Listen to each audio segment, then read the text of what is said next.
This is the Court Leader's Advantage, a podcast series for court professionals and by court professionals. Brought to you by thecourtleader.net and in cooperation with NACM, the National Association for Court Management.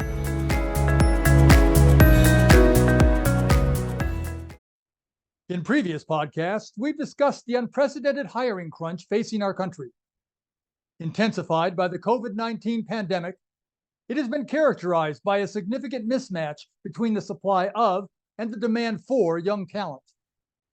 Despite robust economic recovery efforts, employers in general, and courts in particular, are struggling to fill empty desks.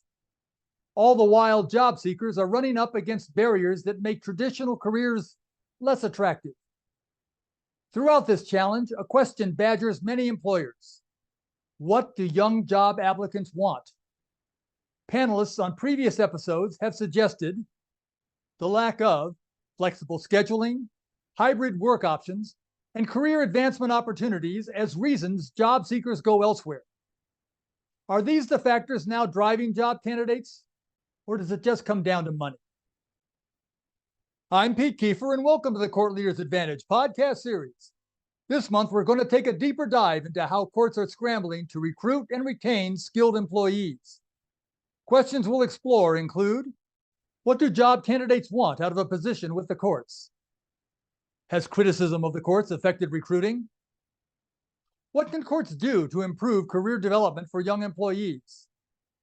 And do courts promote skills in areas other than administration? Should we?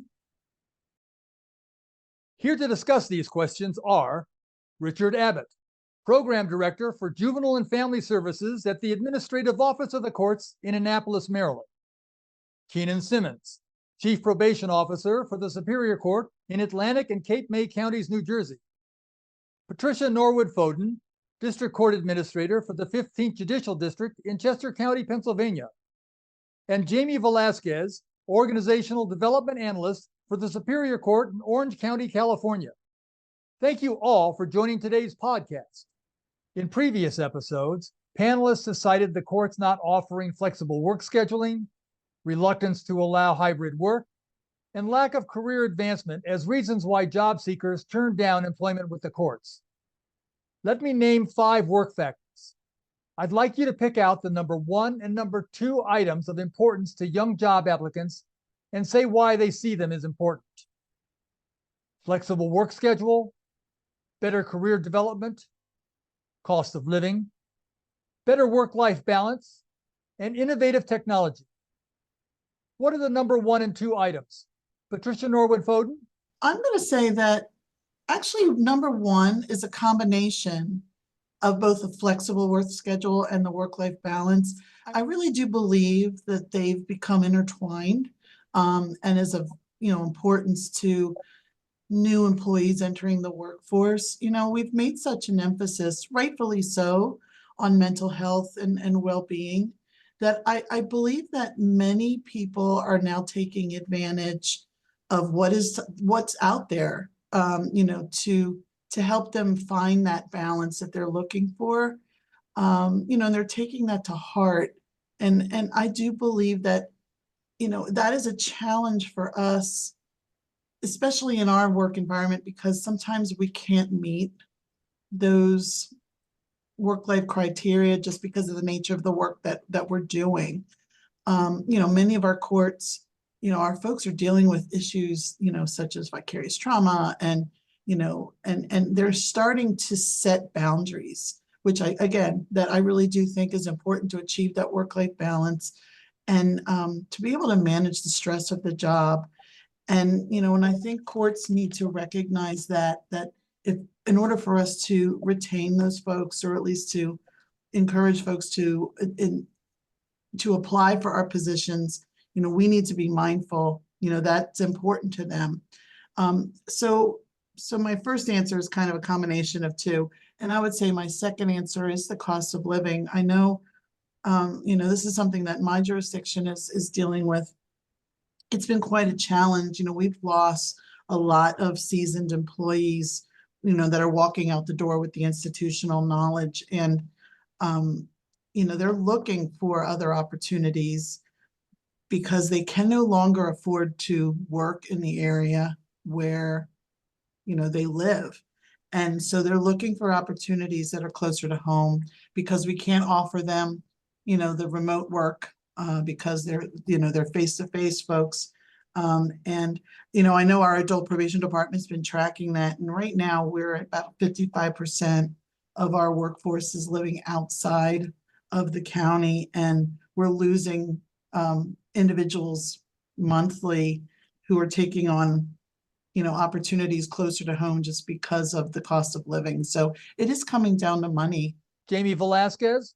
So they say great minds think alike, because I was going to do the exact same thing. I think that work-life balance is huge. Placing boundaries is huge. The weight of this work is a lot for folks, and I think we're having more conversations about that. So how are we building in those systems and structures to give balance and give support within the course of work so people can find that balance and that flow? So I think it's crucial. I think Patricia said it all, so I'm not going to say it again. And cost of living. We're not even losing veterans to higher paying jobs. We're losing people who've been here 2 or 3 weeks to positions where you can get higher pay. The increase of minimum wage, particularly in the state of California, you can go work at Starbucks and make similar cost to an entry-level position here. And so what do you want to do? If you mess up if you're a barista and you mess up an order versus if you mess up a minute order, the weight of that is very different. So it gets to that work-life balance kind of thing. So finding the people who really care about access to justice and getting them here is really kind of that crucial piece. But I think it's huge. Cost of living is big. We're having a lot of folks retire, so getting people in and staying and feeling valued is a huge piece. So we're really working on culture and making them feel like they're part of us, so we can have that work-life balance, so we can have that connection. So we provide a little bit more than just the money. I think the one thing that we're talking about is really feeling belonging. So if you feel like you connect, I've been at the court 2.5 years, and I'm considered new still. And if we talk about, a lot of court folks talk about how they've been here 30 years, 25 years, 20 years, the amount of institutional knowledge that's moving around. And so if you're still new for 5 years, and a lot of younger folks, and I consider myself one of those, I'm not going to tell you how old I am. If we consider younger folks don't always stay in a job that long, if you're still new in 5 years, so shifting that kind of perspective to make people feel connected sooner, feel confident sooner, hopefully they'll stay longer in the job. And if I can add, Peter, that, succession planning for us now, it almost doesn't exist. The folks that we identify as being the future leaders of our court system, they're leaving. They're leaving before we even get a chance to, bring them along and train them up in the way that we want to. And, it's a real challenge. And, and as Jamie said, the workforce, is not sticking around as long as we are used to. I am one of those folks that have been around for over 30 years. And let's just say our numbers are dwindling. Keenan Simmons. In the probation division, I've been the division manager since January, and we've hired secretaries, administrative specialists, probation officers, promoted to senior probation officers. I brought on supervisors. One of the things that I see that's really consistent from some of the folks that we bring in externally is that need to feel valued. I see whether it was an employee that was with their agency for 5 years or another employee that was with their agency for 20 years. Some of the consistencies that I see is like they are willing to leave their company when they feel either not valued by their leader, their direct supervisor or manager, or the organization in general. Courts have been severely criticized in the last few years. Do you think that this has had an effect on recruiting new employees? And is there anything we can do to counter its effects? Richard Abbott?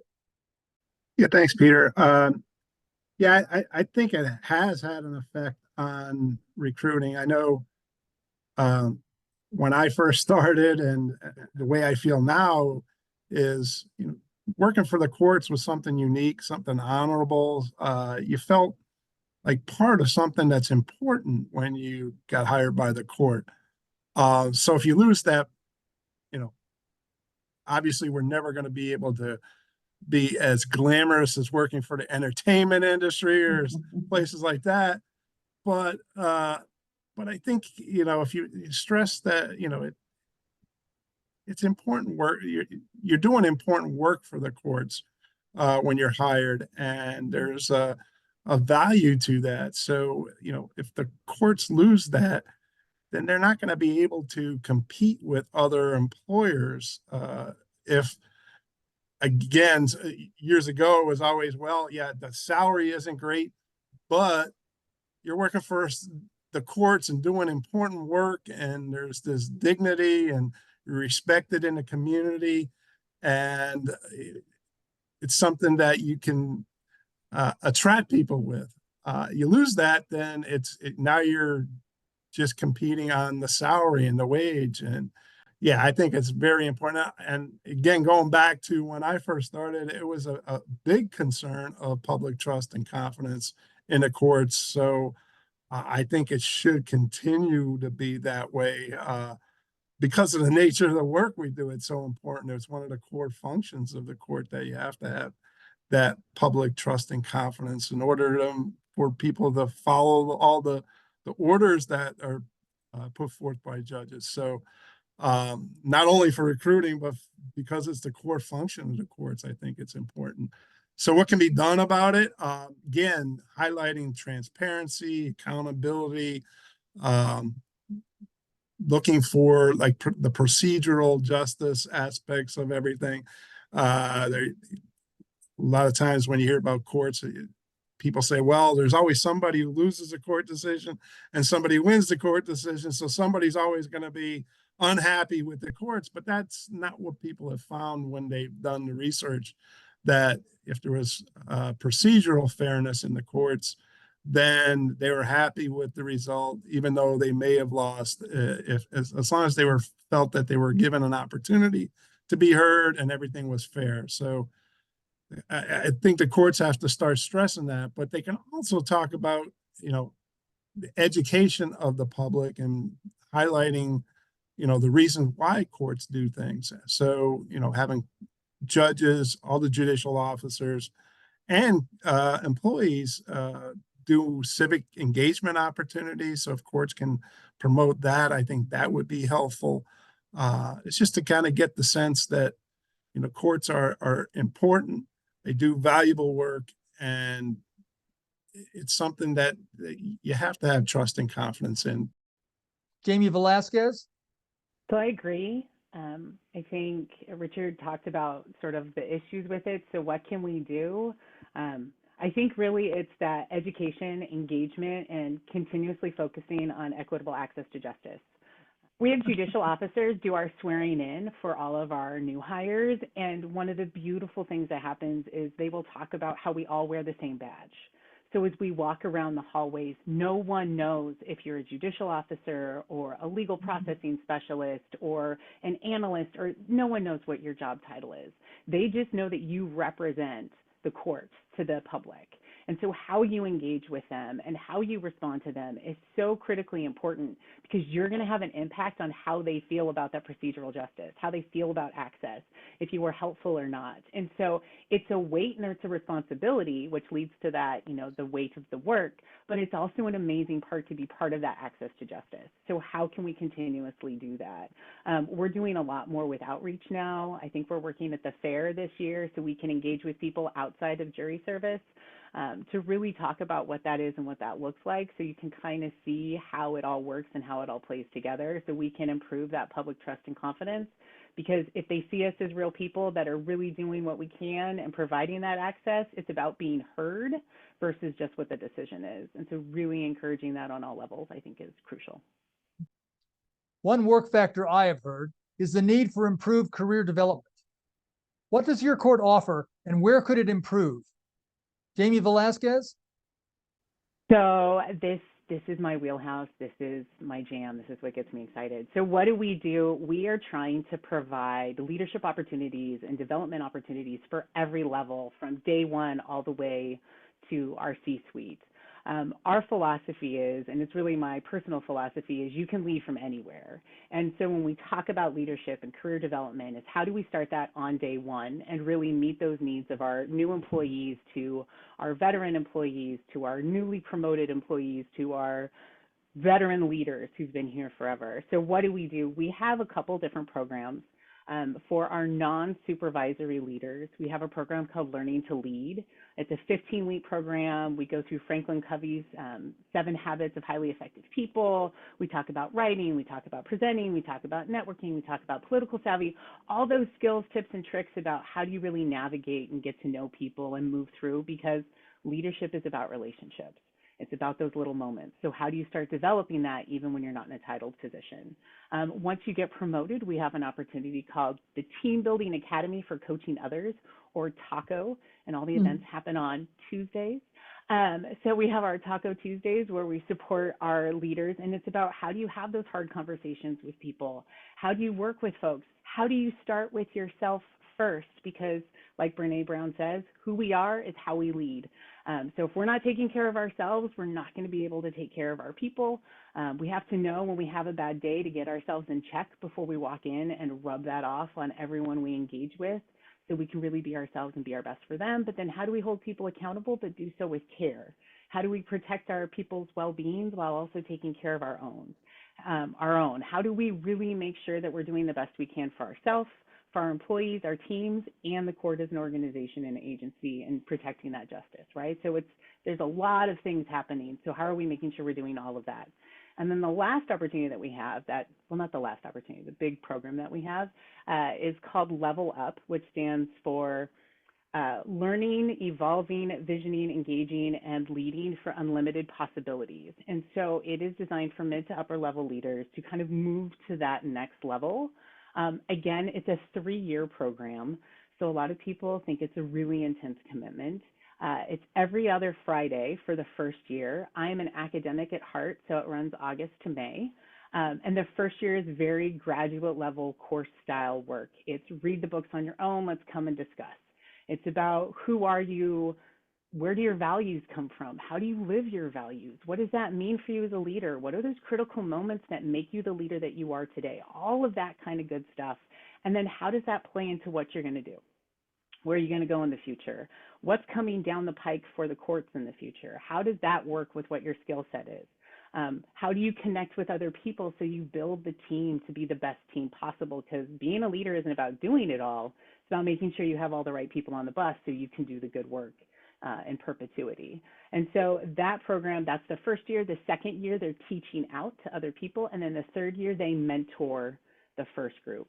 We just finished year 2, so we're moving into the first year where we'll have all 3 levels. So we're really excited to see how it's going. But so far, everybody's loved it. And the reason I know it's a success is we had one person who withdrew, so I'll be purely transparent with that. But everyone else in the program still wants to meet with each other. So anytime someone says, I still want to have this meeting, I feel like that's a good sign. What else could we do better?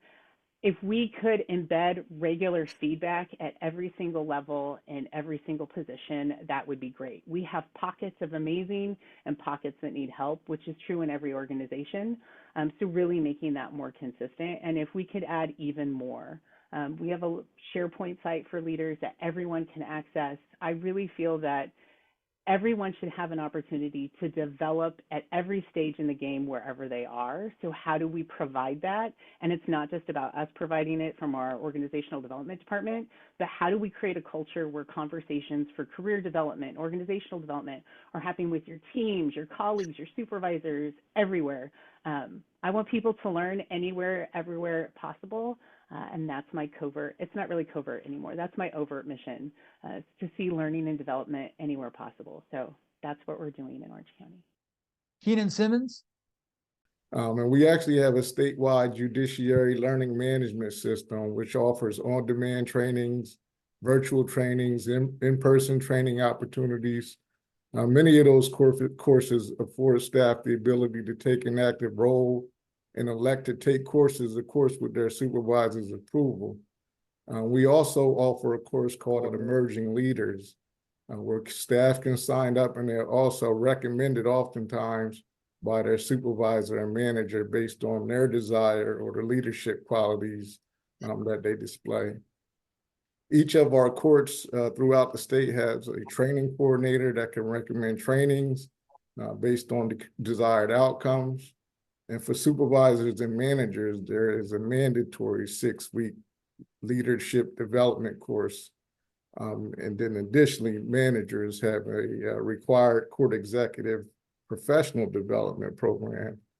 And that includes as an option, courses offered through the Institute of Court Management. So of course, at a higher level, if you so choose, you could also take advantage of those courses. As far as for improvement, I think generally management and leadership development are lifelong learning skills, and we should continue to adapt and enhance the lessons and trainings for all staff. This is true for the field of practice and probation supervision. We do have different training programs for our line staff, but probation specifically, we've shifted towards a more evidence-based approach. And of course, with that shift came a lot of requirements for training staff in these new techniques. And so all of our staff have been trained in court correctional practices and the use of tools such as risk assessments to assist in achieving desistance, or basically lifelong behavioral change in the clients that we serve. Now, one touted method of career development is mentoring. Now, this may not be accurate on my part, but I think there is a perception of mentoring as a one-on-one activity. The court administrator identifies someone with potential and then supports and develops that person to eventually enter into a high-level administrative position. Now, this process is fraught with the potential for bias in how the young mentee is selected. Am I looking at this wrong? Is there a way to guard against bias? Jamie? So I think when we look traditionally at mentoring or sponsoring or coaching, all three of those can have similar bias built in because you tend to connect with the people who are similar to you. So you have that affinity bias. And then, if you start giving them more attention, you start dropping their name in the meetings that you're in, you start giving them the stretch assignments, you start coaching them more, it can lead to an unfair advantage sometimes. And so we really focusing on that, I think, is important. So having ongoing training about bias, about how it falls into different places, how we have to be aware of that so we're consciously aware and intentionally making a change to not fall into those traps, I think is incredibly important. Another way that we have not yet done here, but I'm considering putting a proposal together, is reverse mentoring, which implies the idea that the young person is mentoring the veteran. So it's almost like, hey, this is what things are happening down here. This is what it looks like with boots on the ground. Have you thought about this, this, and this? And so it's a different perspective. So it's coming from bottom up as opposed to top down. And so it shifts the relationship a little bit, and so it shifts those power dynamics in different ways. The other thing I think is really important is we do it in Level Up. We've done it in several different classes that we have here, and what I feel is people love the group mentoring. So when we really think about a mentor, right, it's that guy who kind of lets you bounce ideas off of, gives you a different perspective, gives you those good questions. It's the sponsor who's pushing you up into those different places, but the mentor is really just that person to help you get to the next place. And so if we think about that, your peers can be that mentor. And so the group mentoring that has kind of accidentally happened in some of our classes has been richly beneficial for everyone involved. And so they create those connections with each other, and then they call on each other in different places. So they have an official mentor that's one of our chiefs, but they also have those mentors in different spaces. So I think it's kind of shifting that one-on-one perspective to kind of that group connection.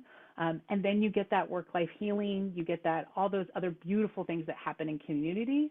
And so we're doing more of that, but we're also thinking about that reverse mentoring. Richard?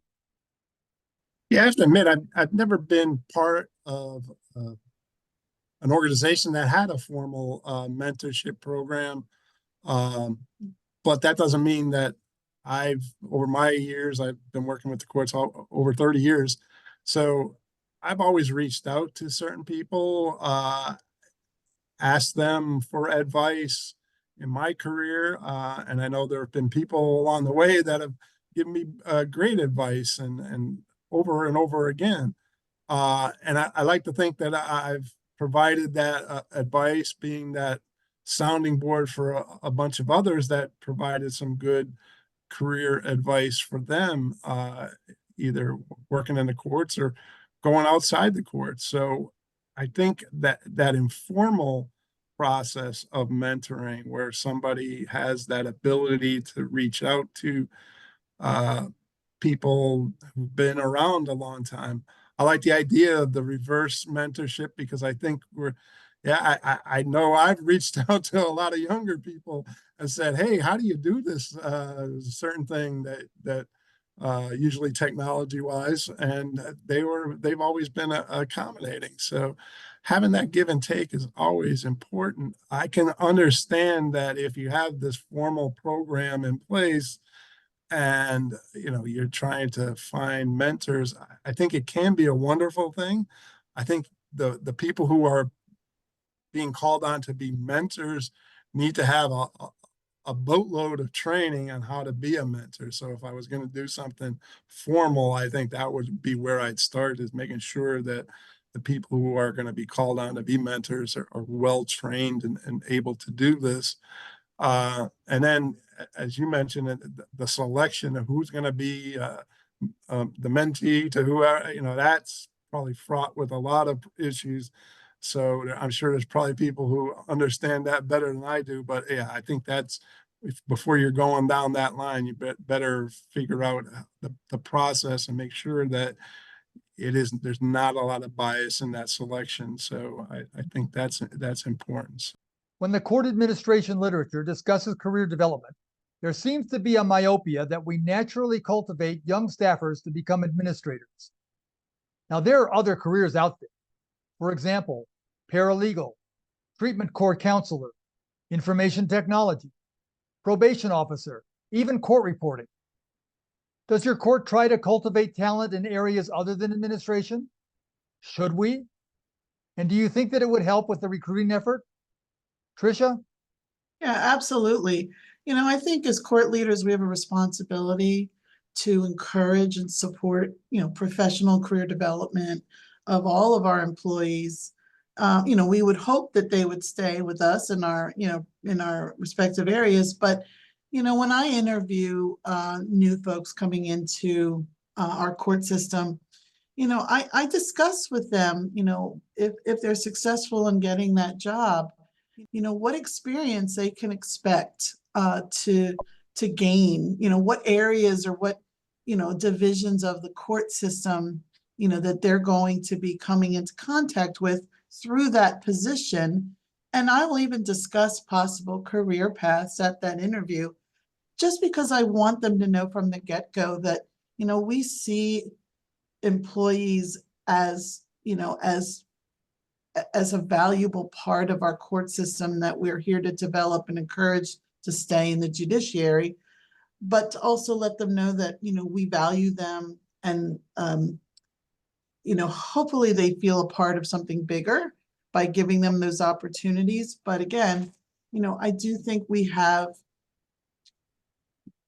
this obligation to let our employees know that, if better opportunities come down their path, that, they should not be afraid to take it.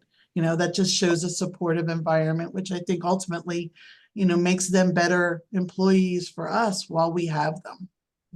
Keenan? I actually agree with the points that Tricia made.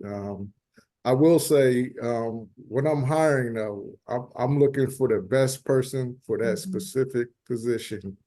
And I believe in career development. I believe in career growth, whether it's within my division or outside the division, outside of our county or our vicinage in New Jersey.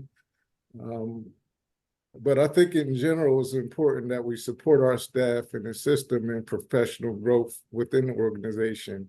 And for some, that may entail being the best probation officer they can be. And I think we need to support them in that development. And for others, that may mean allowing them to participate in trainings and events that are more aligned with their career goals, such as those that would like to become a senior probation officer, progress from probation officer to senior probation officer, and work in our areas such as our recovery or treatment courts. We're working with our clients on our mental health caseloads or domestic violence or sex offender supervision. Those different specialties, they're not for everyone. So it's important when we're developing staff that we're also, really being open and honest and letting them know what's entailed in those different career development options. So with the change to evidence-based practices, with also opportunities have been created for our staff to go into more administrative areas that don't include supervising staff, such as quality assurance and things of that nature.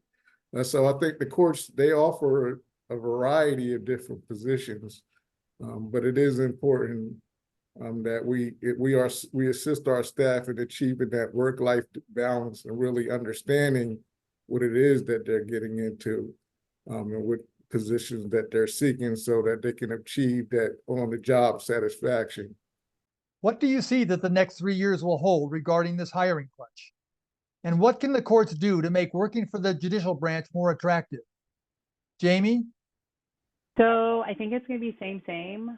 We're still going to be, out there fighting for the best people who are committed to stay here and be part of the work that we do here. We're going to be learning more. Tech's going to be moving. We're going to be shifting and adjusting as all of those sorts of things shift. How do we use it in a way that doesn't make people think they're going to lose their jobs, right? That really enhances their jobs, makes it easier so they can then have more of that work-life balance, but still feel like they're providing purpose, still feel like they're getting fulfillment, still feel like they're connecting, everything wonderful we want in the world. I have my rose-colored glasses on. So I think, how do we do that? We have to remember that we're still an organization of people. We have a lot of procedures, we have a lot of tech resources, we have a lot of things we have to do procedurally, but we are made up of people and the work is done through people. So we have to make sure we take care of our people.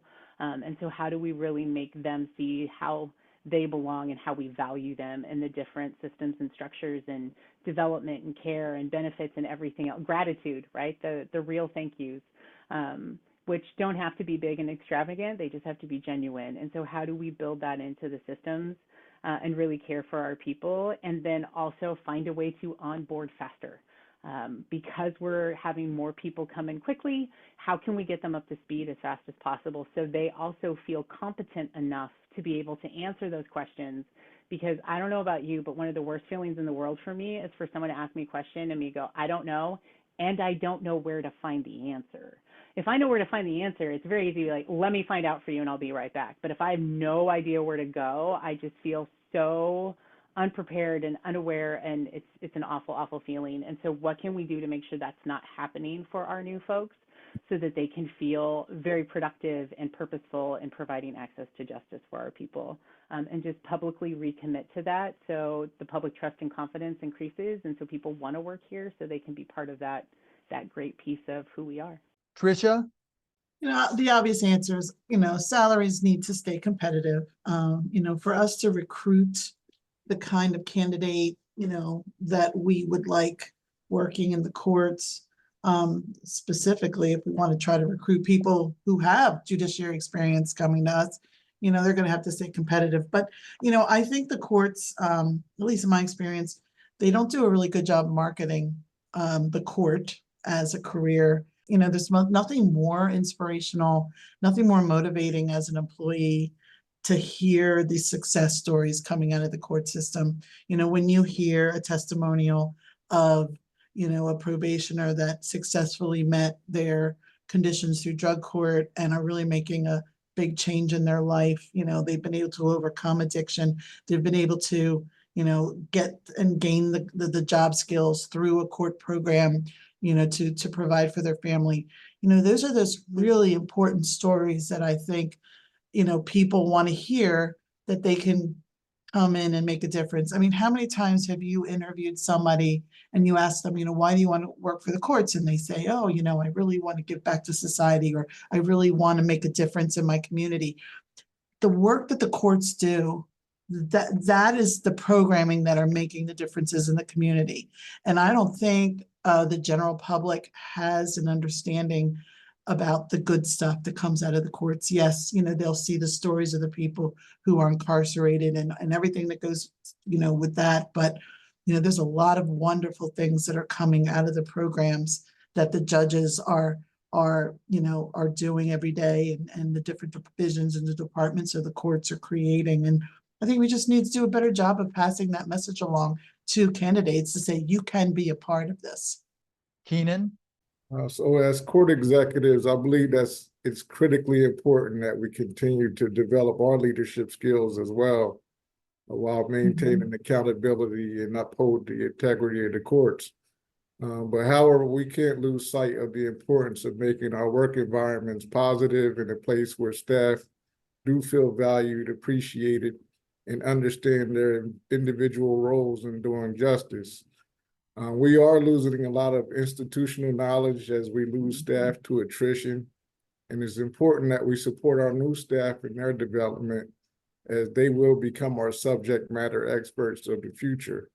But similar to what Jamie spoke about earlier in terms of outreach, our court is doing a great job in going beyond the traditional role of the courts and doing a lot of community engagement and outreach.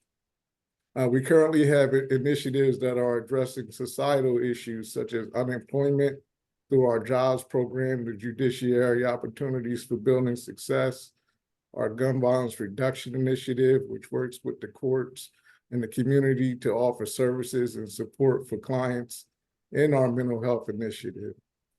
So these efforts actually help the courts in showing the public that we are here to help.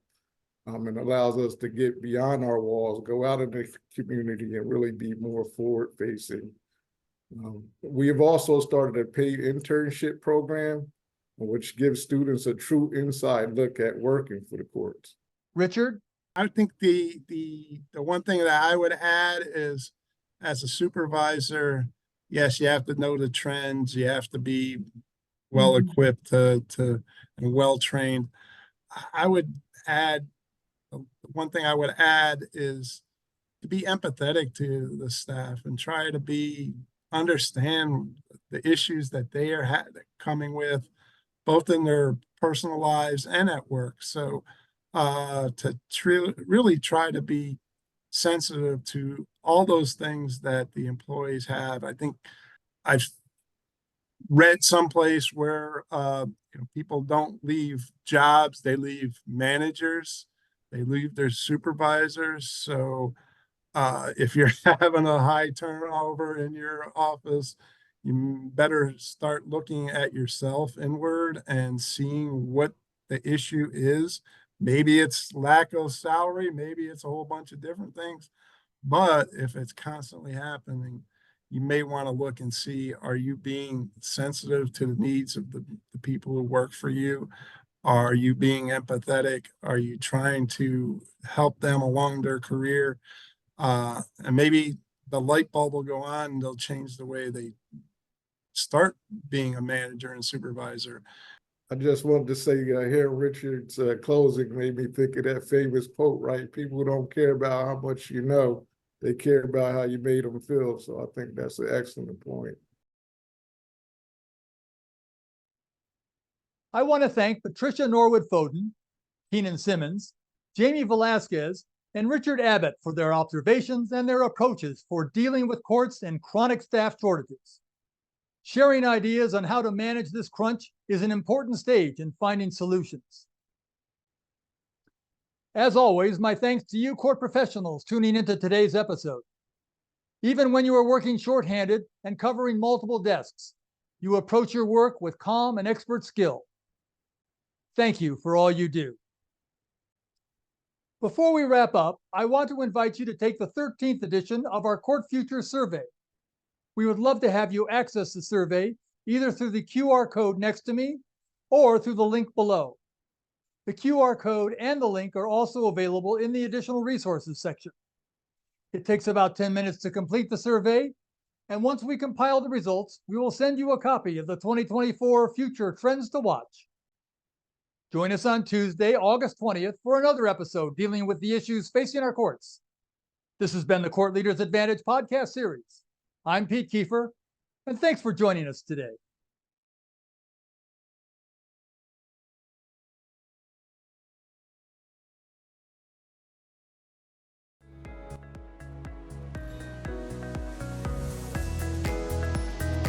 Thanks for joining us today.